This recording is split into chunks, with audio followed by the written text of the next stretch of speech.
ለሰላማችን እንድናስብ ለሰላማችን እንድንጨነቅ አደራ ማለት እፈልጋለሁ። ዛሬ ይህን ማግኘቴ እኔ በህይወት ያላየሁት ደስታ ስለሆነ እናንተም ልትደሰቱልኝ እፈልጋለሁ። የሰው ልጅ አእምሮ የተሰጠው አቅል ይባላል። አቅል የተሰጠው ተንሰሳና ተበራሪ አውሬ መለያ ነው። የሚጠቅምና የሚጎዳውን ማወቂያ ነው። ይህን መሳሪያችንን በጥቅም ላይ እንድናውለው አደራ ማለት እፈልጋለሁ።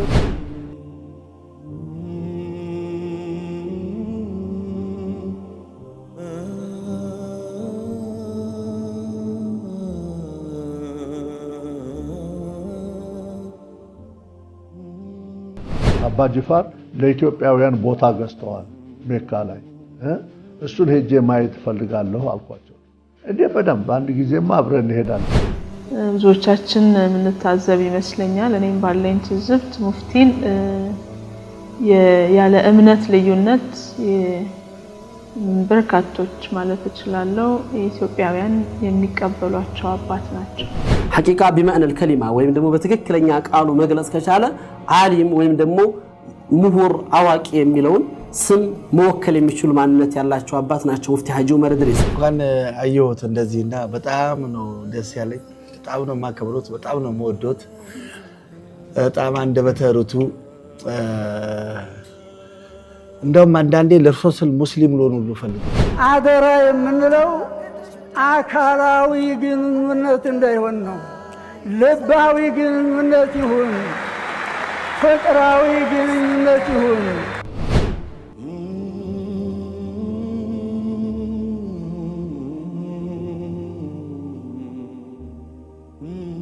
ገሃዱን በበሻሻ ገጻቸው የተዋሃዱ በአደባባይ በግርማ የታዩ ባንደበታቸው ለሰላም የዘመሩ አብሮነትና ትስስርን የሰበኩት እድሜያቸውን በኢልም ጉዞ ላይ ጀምረው ባገር ተወደውና ገዝፈው በእድሜ በረካ ታጅበው የቁርአንን ግርማ ለትውልድ ያወረሱ የኖሩት ተቀዳሚ ሙፍቲ ሐጂ ዑመር ኢድሪስ ወደማይቀረው ቀጠሩ ወደማይሻረው ፍርድ ተሻገሩ። ወደ ጌታቸው ረህመት ወደ ሩሃቸው የዘላለም መኖሪያ ተሰበሰቡ። ይህ ቀን ባገሩ የታሪክ እልፍኝ ላይ አሳዛኝ ሆኖ ተመዝግቧል። እነሆ ኸበር ስለ ተቀዳሚ ሙፍቲ ሐጂ ዑመር ኢድሪስ። ሀበሻ በብዙ ማግኘቶች ውስጥ እንዳፈራችው ሁሉ እንዲህ ባሉ የማጣትና የፈተና አውታሮች ውስጥ ተወጥራም አልፋለች። ትውልድ በብዝሃ ማንነቶች ውስጥ ስርና አምድ ሆኖ ከሚያጸናቸው የልህቀት ዘርፎች መሃል አንዱ ትልቅ ሰው ነው። ታሪክ ዋጋና ልኩ የሚሰፈረው የወል ስብዕናችን የሚታፈረው በውለተኞቻችን የክብር ስም ነው። ከወሎዋ ገነቴ ተጠነስሰው የእድሜ ውል ሸዋ ላይ ተፍረምርሞ ያገር ዘውድ እስከ መሆን ደርሶ ከወርቅና እንቁ ዙፋን የላቀውን በሰው ልብ የመንገስ ዕጣ የተሸለሙ ከአንደበታቸው በውበት በሚዘናፈሉት ንጹህና ብሩህ ቃላት ትውልድን በተስፋና በሰላም መንፈስ የነቀነቁ በኢትዮጵያ እስልምና የተቋም ታሪክ ውስጥ አሻራቸው በእድሜ ስርኩል ከደመቁ እንደ ትውልድም በትዝታም እንደየግላችንም የአባትነት ተምሳሌት ሆነው ያስተሳሰሩን በበሻሻ ገጻቸው ግርማ ሃይባ ባረበበበት ቁመናቸው ላይረሱ የተነሱ ነበሩ። ነበር እንዴት ይመራል እናንተዋ ኢትዮጵያን ታህል ሀገር በገናና ትርክት ካስቀደሟት በተለይ በእስልምናው የታሪክ ርዕስ ስር ወዘኗን ካደመቁት ዘለላዎች መካከል ተወራራሹና የሪሳላና የዕልም ሰነድ የላቀው የትልቅ ሰውነት ወግና በተዝኪያ ያጌጠው የሞራልና የሸሪዓ ውቅር ነው። በሁለንተናዊ ዘርፍ ትልልቆቹን ያፈራው የኢትዮጵያ እስልምና ተረክ በዘመንም በስርፋም ለምድር የከበዱ የሪሳላውን ባላደራዎች አክርሟል። ከነጃሺና ቢላል ሐረግ የተፋቀው ትሩፋት በየዘመን ጉያ በየከተማና ገጠሩ የብርሃን ዘሩ አፍርቷል። የኢትዮጵያ ሙስሊሞችም በአገሪቱ ሁሉም አይነት ማዕዘን በረከታቸው ተርፎ የተትረፈረፈ ሆኖ እናገኘዋለን። ይህን ደግሞ ስብዕናቸው በላቀ መስህባቸው በደመቀ ስብዕናዎቻችን በኩል ታይቷልና ምስክር ፍለጋን ባዝንም የእድሜ ዘመን ሰበካቸው የራህማን ለዓላይ ስልጣንና መለኮታዊ ታላቅነት፣ ፍትህ፣ ሰላም፣ እኩልነትና የሰብአዊ ልዕልና ሆኖ ያለፉ ለትውልድ የማይተካ ሚና የሰጡ ሰጥተው ከተዋበ ትዝታቸው ጋር አስቀርተውን ዳግም በአጸደ ሥጋ ላይ ይገኙ የሸኘናቸው ታላላቆችን ለቁጥር ይገናሉ።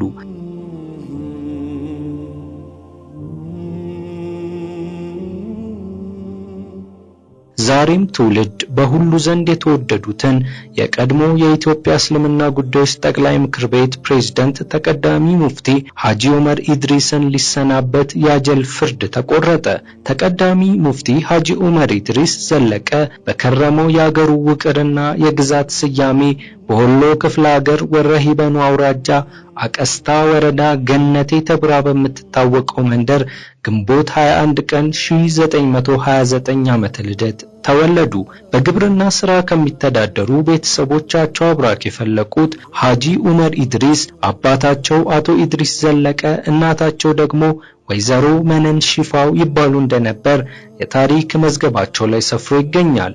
በእድሜያቸው ማለዳ ኢልምን ፍለጋ ዕውቀትን በመሻት የእስልምናን የብርሃን መልእክት ለማወቅ የጓጉት ሐጂ ዑመር አባታቸውን ፈቃድ ጠይቀው ኢልምን ብለው ከወላጆቻቸው እልፍኝ ወጥተው ለመዝለቅ ብዙ ጥረዋል። የደረስነት ሕይወት ብዙ ውጣ ውረድና ላይታች ያለው ነውና የሚላስ የሚቀመሰውን ፍለጋ ወጥቶ ማሰሱም አድካሚ ገጽ አለው። በለጋ እድሜያቸው ለወደዱት ኢልም ላላቁት የዕውቀት መንገድ ሲሉ እንጨት እየፈለጡ ከብት እያገዱና ሌሎች የጉልበት ሥራዎችን እየከወኑም ኢልምን አልተውም። ከዚያ የተቀረውን ጊዜ ቀን ሳይሉ ምሽት፣ ሌሊት ሳይሉ ቀትር የኢልሙን ካዝና በመማሰን ተቃኑት። በዚህ የልጅነት ዳራ ውስጥ ጥልቁ ቢታሰስ የየዕለቱ ውጣ ውረድና ታች ላይ ምን ያክል አድካሚ ዋጋና መስዋዕትነት የሚጠይቅ እንደሚሆን ሳይታለም የተፈታ ነው። ትዳር መስርተው እያረሱ እንዲኖሩ የቀረበላቸው የህይወት ምርጫ ምናልባትም የሰከነ ኑሯቸውን ሊገፉ አቅም የሚያገኙበትን ተጨባጭ ጥለው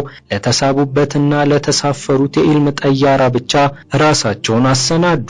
ወደ ኢልም የገቡበት አጋጣሚ እጅግ አስገራሚ የነበረ ሲሆን ወንድማቸው የእርሻ ስራውን ጥሎ ወደ ቂርአት ይዘልቃል። ገና የቁርአን የመጀመሪያዎቹ ምዕራፎች እንደተቃና ሱረቱል ከውሰር ወይም ኢና አዕጠይና የሚለው የቁርአን ምዕራፍ ላይ አባት ልጃቸው ወደ እርሻው እንዲመለስና አጋዥ እንደሌላቸው በማሰብ ይከለክሉታል። ሐጂ ዑመር ይሄኔ ነው እኔ ልቅራ ብለው አባታቸውን ያስፈቀዱት። እድሜያቸው 7 ዓመት አካባቢ ሳለ ቁርአን መቅራት ቀልቤ ውስጥ ገባ የሚሉት ተቀዳሚ ሙፍቲ ሐጂ ዑመር ኢድሪስ በዛን ጊዜ ስለ እስልምና ምንም ነገር የማያውቁበት የእድሜ ደረጃ ላይ እንደነበሩ ያስታውሳሉ። አባታቸው ግን ፈቃደኛ አልነበሩም። ግን ደግሞ አጋጣሚ ሆነና ወረርሽኝ ይነሳል። አባት በወረርሽኝ ክፉኛ ተጠቅተው የኋላ ኋላ ገገሙ። ከዚህ በኋላ ልጃቸውን ከኢልም የሚያስቀሩበት ድፍረት አላገኙም። ፈቃድ ሲያገኙ ቁርአን ለመቅራት በሌት ወጥተው እንደሄዱም ያስታውሳሉ። ይሄኔ ወደ ኢልሙ መንደር ተጓዙ ሐጂ ዑመር ኢድሪስ።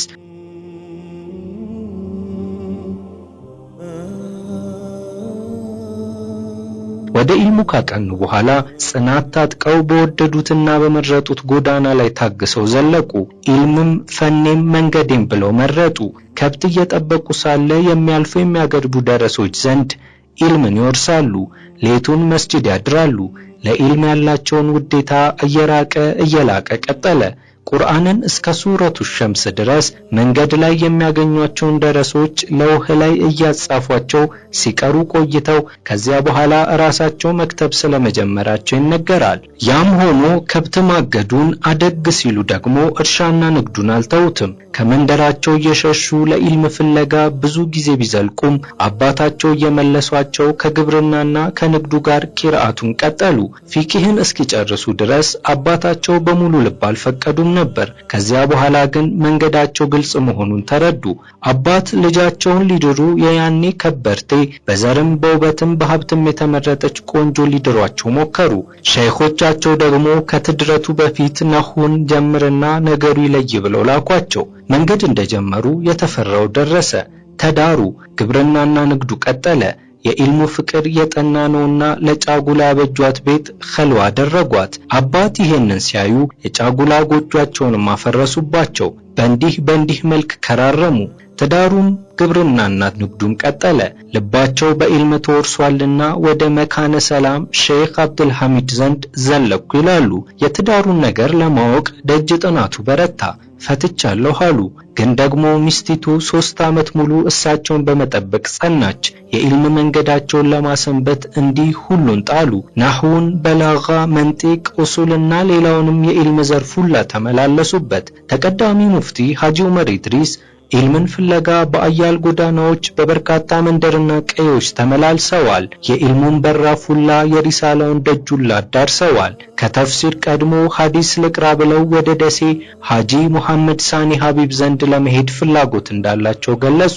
ሼኻቸው አልፈቀዱላቸውም። ተፍሲር ቅራ ብለው ላኳቸው። ከአንድ ዓመት በላይ ከቆዩ በኋላ ድጋሚ ወደ ሐዲስ ዕውቀት ለመዝለቅ እንደሚሹ ገልጸው ወደ ደሴ ከሼኾቻቸው ፈቃድ አግኝተው ተቃኑ።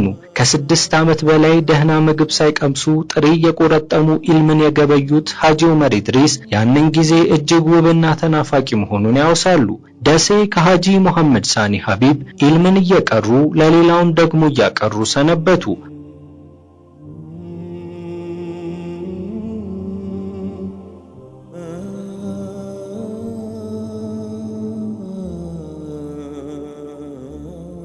ሐጂ ሙሐመድ ሳኒ ለቁርአን ተፍሲር ሥራ ሲጠሩ ወደ ሙፍቲ ራያ ዘንድ ሄደው ቂራአቱን እንዲቀጥሉ ለሐጂ ዑመር ኢድሪስ ጦማር ላኩላቸው። ሐጂ ሙሐመድ ኢድሪስ የመረጡት ግን አዲስ አበባ መዝለቅን ነበር። ወደ ሸዋ አዲስ አበባ የሚያመጣቸው ጉዳይም ደግሞ ይሄው ኢልም ነበር። የእውቀት ጉዟቸው በእንጥልጥል ላይ ተውት በማሰብ የኢልሙን ምዕራፍ ሲያጠናቅቁ ወደ መንደራቸው ለመመለስ ነበር የወጠኑት። ያኔውን የእስልምና ጉዳዮች ጠቅላይ ምክር ቤት መስራችና ኃላፊ የኢትዮጵያ ሙስሊሞች አባት ሐጂ ሙሐመድ ሳኒ ሐቢብን ፍለጋ ነበር የወጡት። በእርግጥ በዚህ ጊዜ መጅሊሱም አልተቋቋመም። ለዓመታት ባከማቹት ኢልም ሌሎችን ለማስተማር ብቁ እንደሆነ ያመኑት ሐጂ ሙሐመድ ሳኒ ሐቢብ በታላላቆቹ የአንዋርና ኑር መስጂዶች እንዲያስተምሩ መደቧቸው። ግማሽ ቀኑን ሲቀሩ የተቀረውን ደግሞ ሲያቀሩበት መቆየት ያዙ። በዚህ መልክ በአዲስ አበባ እስከ ሕይወታቸው ዳር አክራሞታቸው ቀጠለ። ሙፍቲ ሐጂ ዑመር ኢድሪስ ከ50 በላይ መጽሐፍትን ስለመክተባቸው ይነገራል። ከነዚህ ውስጥ የህትመት ብርሃን ያገኘው አንዱ ብቻ መሆኑም እንደዚሁ ይተረካል። ሐጂ ዑመር በቁርአን ተፍሲር እጅግ የላቀ አበርክቷቸው የታየ ሲሆን ከ50 ዓመታት በላይ በቆዩባት አዲስ አበባ ከ300 ጊዜ በላይ የቁርአን ተፍሲርን እያከተሙ ማስተማራቸው ይነገራል። የቁርአን ተፍሲር ትምህርታቸውም በቪሲዲና በቴሌቪዥን ስርጭቶች ሲቀርብ ቆይቷል። በተለይ በፒያሳው በኒ ሰፈር በሚገኘው ታላቁ የኑር መስጂድ ውስጥ ባሳለፉት ረጅም የማስተማር ዘመን ከመስጂዱ ጋር በትስታ የተጋመዱ ሆነዋል።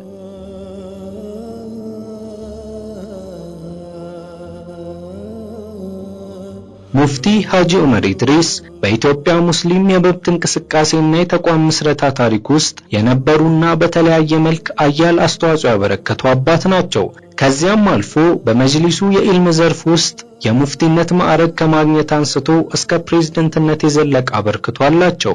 ከህይወት ሁሉ የደረስነት ህይወትን የመሰለ የለም የሚሉት ሐጂ ዑመር ኢድሪስ ከአዲስ አበባ መጅሊስ የሙፍቲነት ማዕረግ ተሰጥቷቸዋል። በ1967 የኢትዮጵያ እስልምና ጉዳዮች ጠቅላይ ምክር ቤት ሲቋቋም አባልና የዑለማ ሊቀመንበር የነበሩ ሲሆን ከ2010 ለውጥ በኋላ እንደ አዲስ በተዋቀረው መጅሊስ ውስጥ በፕሬዝዳንትነት እስከ 2014 ድረስ አገልግለዋል። በኃላፊነት ዘመናቸውም የኢትዮጵያ ሙስሊሞች ወኪል የሆነው ተቋም በአዋጅ እንዲቋቋም ከማስቻል ጀምሮ እስላማዊ ባንኮች ፈቃድ እንዲያገኙ ማድረግ ችለዋል። ተቀዳሚ ሙፍቲ ሐጂ ዑመር ኢድሪስ ከአዲስ አበባ ዩኒቨርሲቲ የክብር ዶክተሬት የተበረከተላቸው ሲሆን ለ500 የዓለማችን ተጽዕኖ ፈጣሪ ሙስሊሞች መካከልም ሆነው በዓለም አቀፍ መዝገብ ላይ ሰፍረዋል። አገራችን ሰላም ትሁን፣ ሰላማችን የተከበረ ይሁን። ሁልጊዜ አገራችን በደስታ ትኑር፣ እኛም በደስታ እንኑር፣ በደስታ እንሙት።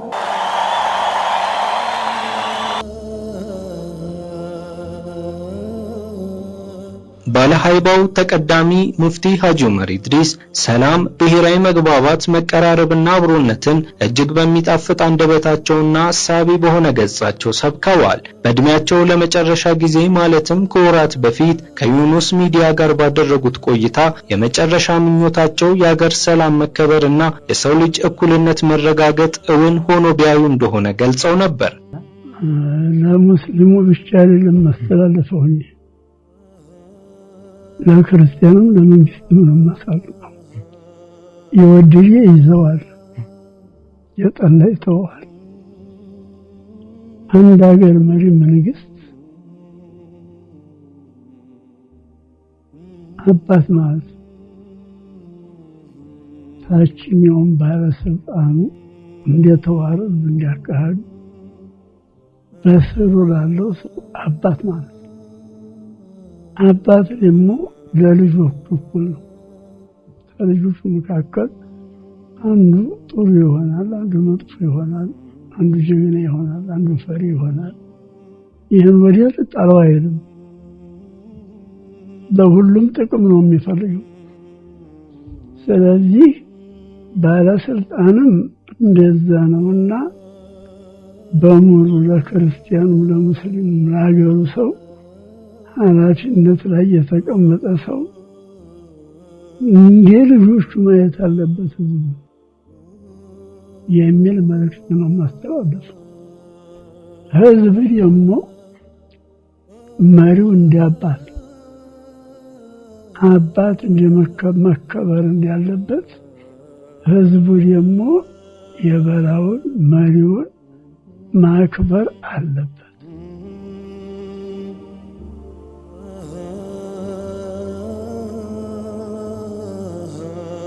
ባለሃይባው ተቀዳሚ ሙፍቲ ሐጂ ዑመር ኢድሪስ ጤነኛ ሆኖ በእድሜያቸው እንደዘለቁ በተደጋጋሚ ይናገሩ የነበረ ሲሆን የዚህ ሰበብ ደግሞ አመጋገባቸው እንደሆነ ያወሳሉ። ተቀዳሚ ሙፍቲ ሐጂ ዑመር ኢድሪስ በእስላማዊ ትውፊቶች እንደተደነገገው ሳይራቡ የማይመገቡ አመጋገባቸውም እጅግ የተሰተረ እንደነበረ አውስተው ጠና ያለ ህመም አግኝቷቸው እንደማያውቅ በተለያዩ ጊዜያት ሲገልጹ ቆይተዋል። ከሳምንታት በፊት በገጠማቸው የጤና እክል ሆስፒታል ገብተው ህክምናቸውን ሲከታተሉ የቆዩት ሐጂ ዑመር ኢድሪስ ትላንት ጥቅምት 9 2018 አመሻሹን ወደ ጌታቸው ረህመት ተሰብስበዋል።